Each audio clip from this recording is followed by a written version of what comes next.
비유에 대해서 우리가 말씀을 나누는데요. 띄엄띄엄 나누다 보니까 네 번째 시간입니다. 또 올해는 우리가 선교사님들에 대한 말씀을 쉬고 또 내년에 다시 한번 해보려고 합니다. 비유 네 번째 시간인데요. 오늘은 포도원 품꾼의 비유 함께 말씀을 통해서 나누려고 합니다. 천국에 대해서 설명하시면서 오늘 이 비유를 말씀하고 계십니다. 천국은 이렇다는 것입니다. 그런데 오늘 이 천국에 대한 포도원 품꾼에 대한 비유를 들으면서 우리가 이 말씀 전에 이해해야 될 그런 말씀이 있습니다.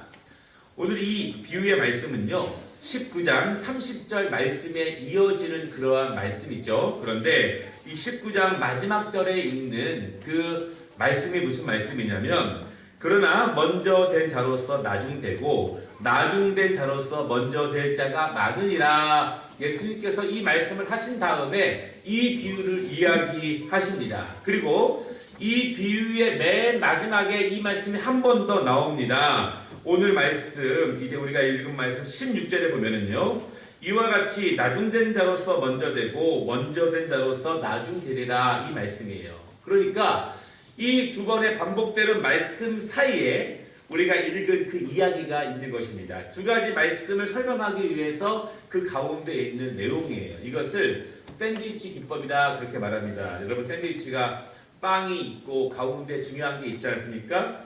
그죠? 이 빵이 있고 중요한 중심은 이 가운데 있는 게 오늘 중심입니다. 그래서 이 비유는 먼저 된 자로서 나중되고 나중된 자가 먼저 될 수 있는 것이 천국의 그 모습인데, 그것을 설명하는 이야기가 오늘 본문에 있는 포도원 품꾼들의 그런 이야기입니다. 그런데 여러분, 천국은요, 포도원 품꾼 같다 이것이 아니라 천국은 포도원의 주인 같다, 이것이 오늘 비유의 중요한 핵심입니다.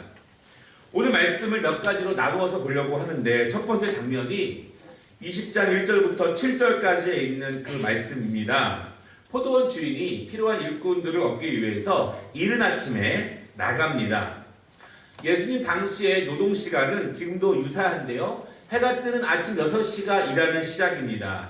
유대 시간으로는 1시다, 그렇게 이야기합니다. 그런데 주인이 직접 가서 일꾼을 데리고 오는 것은 사실은 약간 이례적인 일입니다. 왜냐하면 맨 마지막에 보면 임금을 주는 사람은 청지기가 임금을 줍니다. 그래서 주인이 직접 나가서 품꾼들을 데려오는 것은 정상적인 모습은 아니다, 이렇게 볼 수 있습니다. 일꾼을 부를 때 계약이 필요하지 않습니까? 오늘 일하면 얼마를 주겠다, 이렇게 계약을 하게 되는데 한 데나리온씩 주기로 계약을 합니다. 한 데나리온은 그 당시에 노동자가 하루에 받을 수 있는 임금의 양을 한 데나리온, 그렇게 이야기를 합니다. 그런데 주인이 또 일꾼을 부르러 나갑니다.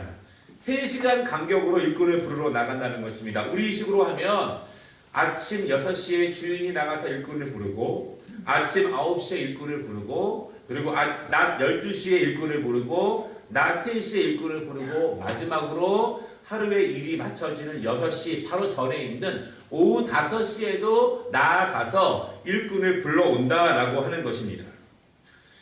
왜 주인이 이렇게 일꾼들을 부를까요? 한 두 가지 이유가 있습니다. 첫째는 주인이 너무 무능해서 오늘 우리의 일을 하기 위해서 몇 명이 필요할지 잘 모르기 때문에 그때 이렇게 일꾼을 부르는 것이다, 이렇게 말할 수도 있지만, 더 중요한 것은 주인이 많은 사람들에게 일을 주기 위해서 그렇게 했다라고 하는 것이 조금 더 정확한 이유일 수 있습니다. 오늘 이 말씀에서요, 주인이 이렇게 일꾼들을 3시간마다 그리고 마지막 5시에도 일꾼을 부를 때, 여러분, 예수님께서 이 이야기를 하실 때 이 이야기를 듣는 사람들의 반응이 어땠을까요? 분명히 이상했을 거예요. 왜 예수님은 그렇게 사람을 부르실까? 아침에 불러서 오후까지 일하고 그렇게 하면 되는데 왜 예수님은 3시간 간격으로 일을 부르는 이야기를 하실까? 그리고 그 주인은 왜 해가 지기 직전인 5시에도 일꾼을 부를까라고 하는 그 예수님의 이야기에 대해서 듣는 사람들은 굉장히 궁금하고 굉장히 이상하다고 생각을 하면서 그 이야기를 들었을 것입니다.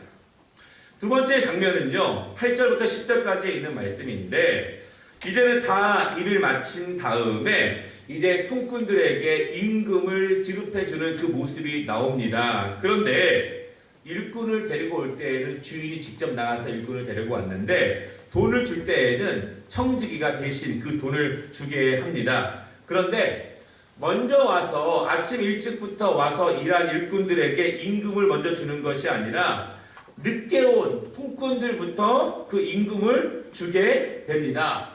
그런데 청지기는 주인의 명령을 받았겠죠. 청지기가 임금을 주는데 그 12시간을 일한 사람과 1시간을 일한 사람과 똑같이 한 데나리온씩 주더라 라고 하는 것입니다. 여러분, 이 이야기를 들을 때 그 이야기를 듣는 사람들의 반응이 어땠을까요? 굉장히 충격적이에요. 왜냐하면 12시간 일한 사람, 9시간 일한 사람, 6시간 일한 사람, 1시간 일하기 위해서 일꾼을 불렀다는 것도 굉장히 특별한 이야기인데 그들에게 똑같은 금액을 주었다라고 하면 얼마나 더 놀라겠습니까? 도대체 어떤 일이야? 왜 그러셨을까? 우리는 이해하기가 어렵다고 하는 것입니다. 여러분, 지금도 그렇지만 당시에는 더더욱 그렇습니다. 일한 만큼 주는 것이고, 그렇죠?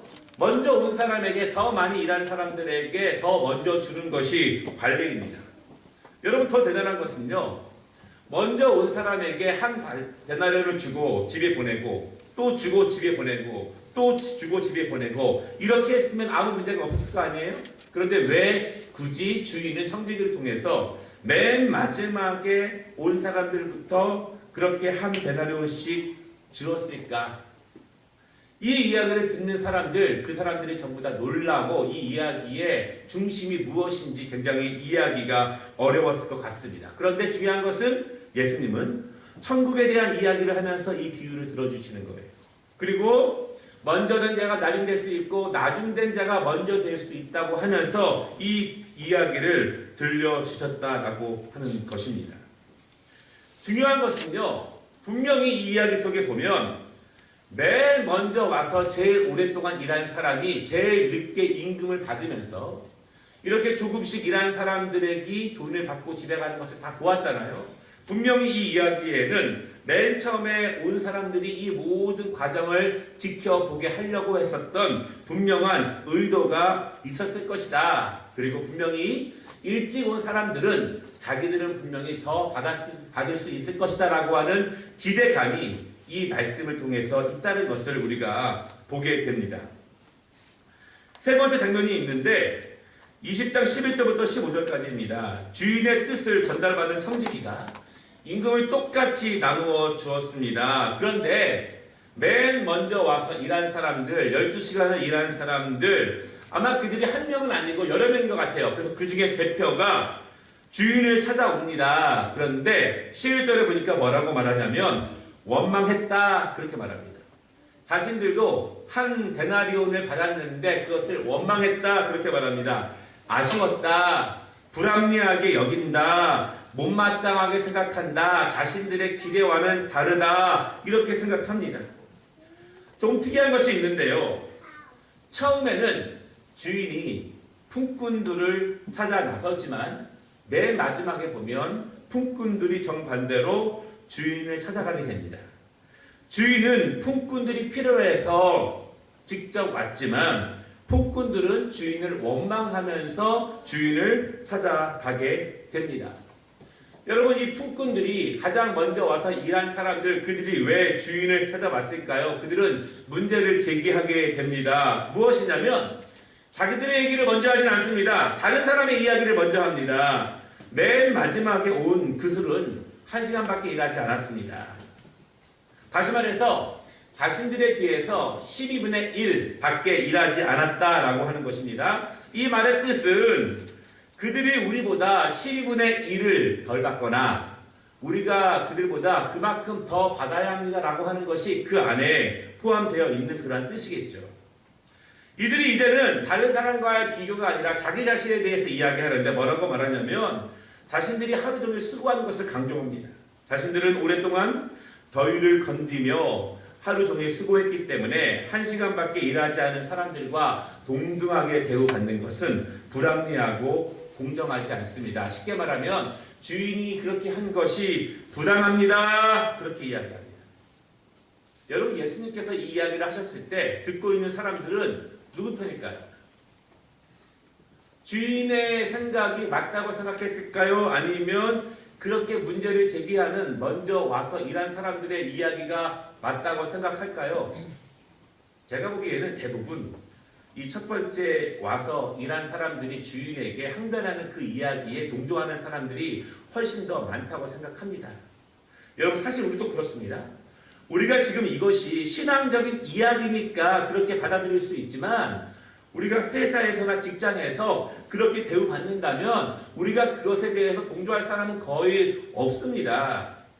그렇게 이해하는 것이 세상의 이치였고 인류 역사에서 일한 만큼 받아가는 것이 당연한 모습이었습니다. 그것이 없어지면 여러 가지 질서들이 허물어진다고 생각하기 때문에 그렇게 이해하는 것이 이 땅을 살아가는 사람들의 그런 모습입니다. 그런데 주인이 그들의 항변에 대해서 답변을 하는데 13절에 보면은 몇 가지의 내용이 있습니다. 13절에 먼저 친구여 내가 너에게 잘못한 것이 없다 그렇게 말하고요. 두 번째는 너와 내가 한 데나리온을 약속하지 않았느냐 그렇게 말합니다. 세 번째 내게 주어진 것을 가지고 가라. 네 번째 나중은 이 사람에게 너와 같이 주는 것은 내 뜻이다 이렇게 말합니다. 다섯 번째 내 것을 가지고 내 뜻대로 할 것이 아니냐. 내가 선하게 뜻을 행하는데 왜 너는 나를 악하게 보느냐 그렇게 이야기를 합니다. 그러면서 주인은요 타협하지 않아요. 단호하게 문제 제기를 합당하지 않게 딱 끊어버립니다. 하나님이 일일이 설명하지 않는 그러한 모습을 우리에게 주실 때도 사실은 굉장히 많이 있죠. 여러분, 이 비유가 그러면 우리에게 당시 이스라엘 사람들에게 1차적으로는요 당시에 이 이야기를 듣고 있는 사람들에게 주시는 은혜가 있을 것이고 깨달음이 있을 것이고 2차적으로는 우리에게 주시는 깨달음이 있을 것입니다. 이 비유의 가장 첫 번째 해석의 중요점은 무엇이냐면 예수님은요 구원이 우리의 행위나 우리의 공로를 통해서 얻어진다고 하는 이스라엘 사람들의 구원관을 다시 가르치시는 것이 그 목적입니다.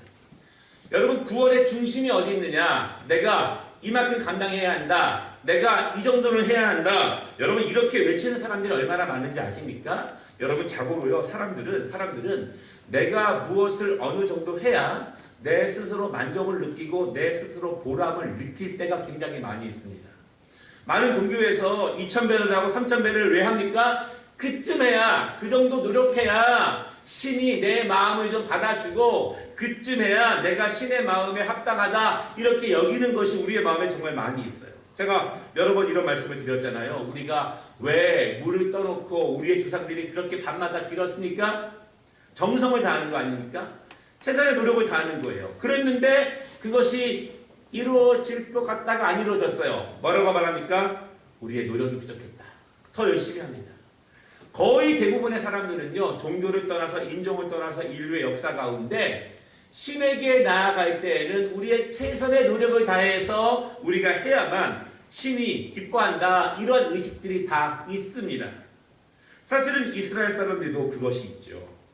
율법을 통해서 그것을 지켜야 그렇게 예배를 드려야 예물을 드려야 봉사를 해야 구원에 이를 수 있다라고 말하는데 예수님은 이스라엘 사람들이 가지고 있는 그 구원관의 중심 그것을 다시 배치시키시면서 그것이 아니라는 것을 가르치십니다.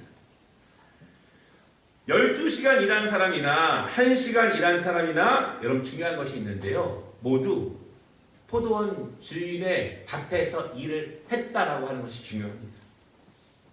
사람들의 생각은 이 땅의 생각은 일한 만큼 대우를 받아야 하지만 천국의 조건은 일한 만큼 대우를 받는 것이 아니라 그 잔치에 참여하면 그 농장의 일에 참여하면 모두에게 구원의 자격과 은혜를 준다라고 하는 것입니다. 여러분 그런데 우리가 여기서 오해가 되지 말 것은 구원과 상급은 좀 다른 문제예요. 성경에 보면은요, 상급에 대해서 많이 나옵니다. 멸류관에 대해서 많이 나옵니다. 상급도 분명히 있습니다. 상급은 천국 간 사람들이 기쁨으로 은혜 가운데 모두가 합당하게 받는 것이고, 구원은 예수 그리스도를 믿는 믿음의 고백만으로 나아가는 것입니다.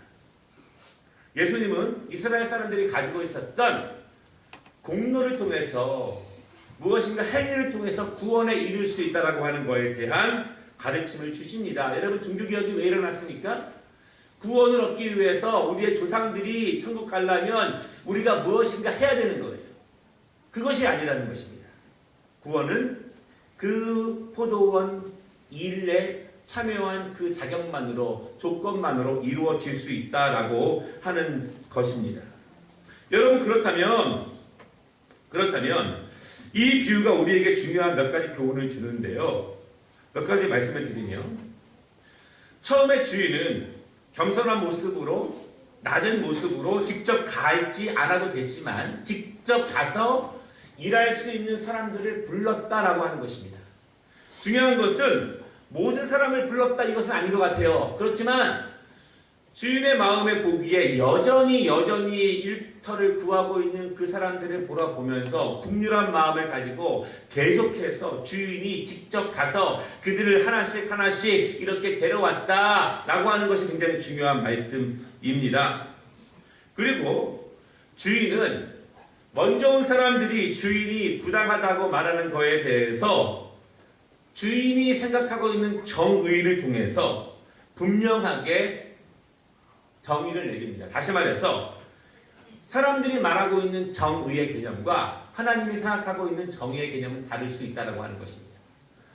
먼저 온 사람들이 말하고 있는 그 정의의 개념, 공정의 개념이 우리의 보기에는 맞다고 생각할 수 있지만 주인이 보기에는 그것이 아니라 주인의 정의가 바로 온전한 정의라는 것을 우리에게 보여줄 수 있습니다. 여러분, 또 한 가지는요. 1시간 일하고 데나리온을 받은 사람은 아무 말도 안 합니다. 그렇죠? 4시간 일하고 7시간 일할 사람들도 아무 말도 안 합니다. 그런데 이 말씀을 보아서 그들은 크게 불만이 없는 것 같아요. 불평은 보통 일을 많이 한 사람들에게서 나올 때가 많습니다. 1시간 일하고 3시간 일하고 간 사람들은요, 그 자체로 감사했을 수도 있어요. 그 자체로 미안할 수도 있습니다. 그런데 이 말씀을 보면 일을 많이 한 사람들이 도리어 불평할 확률이 훨씬 높다, 이렇게도 볼 수 있습니다. 그렇다면은 오늘 이 말씀의 제목이 천국에 대한 비유라고 말씀을 드렸습니다. 그리고 19장 마지막 절과 20장 16절에 보면은 먼저 된 자가 나중 되고 나중 된 자가 먼저 된다, 이 말씀을 비추어 보면 그 말씀의 중요한 대상은 포도원 주인과 먼저 와서 일을 많이 한 사람들과의 관계의 확률이 굉장히 높고, 그들의 관계가 천국에서는 모습은 어떤가라고 하는 중심을 알려주는 그러한 설명일 것입니다. 여러분, 그러면 먼저 와서 12시간 고생을 많이 한 사람들, 그들은 누구일까요? 이것이 중요하죠. 그들은 누구일까요? 어떤 분들은 그 얘기를 들으면 부담감을 가질 수도 있고 어떤 분은 자유함을 가질 수도 있지만, 그들이 누구일까에 대한 설명이 몇 가지 있는데, 첫째로 바리새인이다 이렇게 볼 수 있습니다. 바리새인. 먼저 12시간 일한 사람들은 바리새인들과 같은 종교 지도자들이다 이렇게 말할 수가 있는데, 왜냐하면 오늘 20장 바로 앞에 있는 19장을 보면은 맨 처음에 바리새인들의 이야기가 나오고 있습니다. 그들은 열심히 일한 사람들이죠. 여러분, 바리새인 전체가 나쁘지 않습니다. 그들의 외식적인 그 모습을 주님이 지적하신 것이지, 그들의 열심을 우리가 충분히 배워야 되고 그들이 구원에 못 이뤘다 이렇게 말하는 것은 굉장히 잘못된 그런 가르침일 수 있습니다. 바리새인들은요, 예수님과 같은 가르침을 생전 처음 보았습니다. 그래서 그들의 전통적인 생각으로 예수님을 끊임없이 사사건건 트집을 잤습니다. 예수님이 하시는 일은 율법에 어긋나는 일이라고 그들은 지적합니다. 그들은 하나님을 믿었습니다. 하나님을 믿는 데는요, 지극정성인 사람들입니다. 온 마음을 다해서 그렇게 열심인 사람들이 그들입니다. 다른 사람들보다 더 열심히 한 것은 누가 뭐래도 분명한 사실입니다. 두 번째, 첫 번째로 와서 일한 사람들이 누구인가라고 봤을 때, 오늘 19장에 보면은요, 예수님께서 있으실 때 예수님의 안수기도를 받기 위해서 어린아이들이 나오려고 합니다. 그런데 그것을 제자들이 막게 됩니다. 그 제자들일 수 있다라고 하는 것이 두 번째 이야기입니다. 먼저 온 사람들이 제자일 수 있다. 왜냐하면 여러분, 제자들의 생각은요, 일반적인 어른들의 생각입니다. 제자들의 생각은 일반적인 세상적인 개념입니다. 어린아이들은 예수님의 은혜를 충분히 받기에 부족하다. 여러분, 공로로 구원을 받는다면 어린아이들이 공로가 어디 있습니까? 그렇죠? 공로가 어디 있습니까? 우리는 지금 여러분 유아세례를 주지만 유아세례 안 주는 교단도 있습니다. 유아세례가 처음 생길 때 논란이 많았어요. 왜냐하면 유아세례가 부모의 믿음이지 구원은 자기가 가는 것인데 그 유아들이 어떻게 자기의 그 입술로 고백을 할 수 있느냐, 그런 능력이 되느냐라고 하면서 유아들이 성년에 이르기까지 세례를 주지 않았어요. 지금도 유아세례를 안 주는 사람들도 굉장히 많이 있습니다. 그렇게 어른들은 그래요. 아이들은 예수님의 말씀에 참여할 자격이 없다. 조건도 없다. 아직 잘 알아듣지도 못한다. 무엇인가 성장해야 되고 무엇인가 잘해야 되고 어떤 예수님의 말씀을 듣는데 조건을 듣는 사람들, 조건을 두는 사람들, 그래서 그 어린아이들을 예수님께 가까이 나아오지 못하게 막은 사람들이 제자들이에요. 그런데 그 제자들의 생각은 사실은 어른들의 생각이고 일반적인 세상의 생각들입니다. 주님은 그 제자들을 꾸짖으시는데 바로 그들이 12시간 일한 사람들이다, 이렇게 말할 수 있습니다. 세 번째는 누구냐면 19장 중간쯤에 보면은요, 영생의 도리를 묻기 위해서 한 부자 청년이 예수님께 나옵니다. 그리고 영생의 도리를 묻는데 예수님이 뭐라고 말씀하시냐면, 그러면 너의 모든 재물을 팔아서 가난한 사람들에게 나누어 주라, 이렇게 이야기하고 있습니다. 여러분, 자신의 수고와 노력으로 일군 재물을 다른 사람에게 무상으로 양도하거나 무상으로 나누어 주라라고 하는 것입니다. 여기도 중요한 것이 있어요. 내 수고로, 내 노력으로 일구었는데 아무것도 하지 않는 사람에게 무상으로 준다는 것, 내 노력으로 일군 것을 내가 아낌없이 포기한다는 것, 굉장히 중요한 메시지 아닙니까? 그 사람일 수도 있다. 그런데 그 부자 청년은 결국 근심하다가 돌아가게 됩니다. 여러분, 영생의 도리와 내가 일군 재물이 충돌합니다. 예수님은 그 싸움을 붙이신 거예요. 그리고 예수님의 가르침으로 따라오기를 권면하십니다. 주님이 말씀을 안 하신 것이 아니에요. 그런데 주님이 말씀하셨지만 내 것과 나누어 주라고 하는 두 가지 개념이 충돌할 때 결국 이 부자는 자신의 것을 선택하게 된다고 하는 것입니다. 여러분, 결국 우리가 순종의 길로 나아갈 때도 그렇습니다. 결국 주님이 주신 말씀은 변하지가 않습니다. 늘 그 말씀이 있습니다. 그런데 내 환경은 변할 때가 많이 있어요. 그 두 개가 충돌할 때 우리가 무엇을 따라 선택으로 나아가느냐, 결국 이것이 우리 신앙의 본질이고 우리 믿음의 본질일 수 있습니다. 우리는 더 자주 예수님의 가르침이 우리의 기준이 되도록 나아가는 것이 중요합니다. 결국 사실은 이 세 가지 것들이 일반적인 유대인들이 갖고 있었던 구원관이고 종교관입니다. 모세 율법이 그렇지 않았겠지만 점점 그렇게 변해간다라고 하는 것입니다. 여러분, 종교가 오래되면 이렇게 횡의 중심적으로 나아갈 때가 굉장히 많이 있습니다. 모든 사람들의 마음속에는 무엇인가 열심을 내어야 하기 때문에 그렇지 않습니까? 여러분, 이단교회 가보세요. 이단교회. 저 평강교회도 있고요. 옛날에 또 몇 교회 가보면은요, 뭐가 다르냐면, 그런 교회 가면은 새로운 사람과 새로우지 않은 사람들의 차이가 있습니다. 말씀을 전하기 시작하면 모든 사람들이 다 노트를 꺼내고 다 적기 시작합니다. 새로운 사람들은 멀뚱멀뚱 바라보죠. 예배를 드리면 한 3시간씩 드립니다. 그 목사님이, 그 이단교회에 있는 목사님이 저 아는 지인의 결혼식에 주례를 했는데 주례에서 3시간 반. 그러더니 하고 그냥 가는 거예요. 그냥. 한 말씀도 땅에 떨어지면 안 됩니다. 다 주소도 바로 적어야 되는 거예요. 그러면 좀 마음이 뿌듯하지 않습니까? 뿌듯해요. 무엇인가 하면. 인간의 마음이 그렇게 흐릅니다. 물론 그것이 중요하죠. 중요하지만 하나님의 주신 은혜와 하나님이 주신 그 천국에 대한 은혜는 우리의 행위가 없이 하나님의 전적인 선택하심에 의해서 우리가 받는 은혜라는 사실을 여러분 믿어야 합니다. 그렇지만 상급은 또 다르다는 거예요. 그것은 또 나중에 말씀드릴 기회가 있으면 그때 다시 말씀을 드리도록 하겠습니다.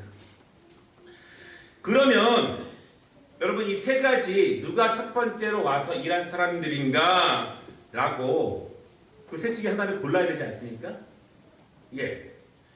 보통 많은 사람들이 바리새인들이나 서기관들이나 종교 지도자일 것이다 라고 생각을 하는데 아닐 것이다 라고 하는 생각이 더 많습니다. 여러분 왜냐면 바리새인이라고 생각한다면 그들도 한 데나리온을 받았습니다. 그렇지 않습니까? 그들도 일을 한 거예요. 그들이라고 구원에서 벗어나지 않습니다. 그렇죠? 우리가 바리새인을 너무 외식적인 사람들과 그리고 행위만 강조한 사람들로 비판하고 있지만 그들을 싸대기로 다 이렇게 비판하는 것은 정말 잘못된 거예요. 그들의 훌륭한 점들이 훨씬 더 많고 예수님은 유대인들이 가지고 있었던 천국 복음을 전하기 위해서 오셨던 그분을 적대시하던 이스라엘의 종교관을 대표적으로 바리새인들과 서기관들의 모습을 통해서 비판하신 것이지 그들이 전부 다 잘못된 것은 아니다 이런 말씀입니다. 또 마지막에 온 품꾼들은 누구냐? 그들은 보통 세리와 죄인들, 약한 사람들, 그저 자기 공로 없이 은혜로만 구원받는 사람들이다 이렇게 말하는 것들이 많이 있는데 꼭 그것도 맞지는 않습니다. 물론 그렇게 해당되는 부분도 많이 있죠. 여러분 그런데 이 비유에서 가장 첫 번째 중요하게 그러면 12시간 일한 그 사람들은 누구냐라고 말했을 때 가장 유력한 해석은 예수님의 제자들이다. 그것이 제일 중요한 해석입니다.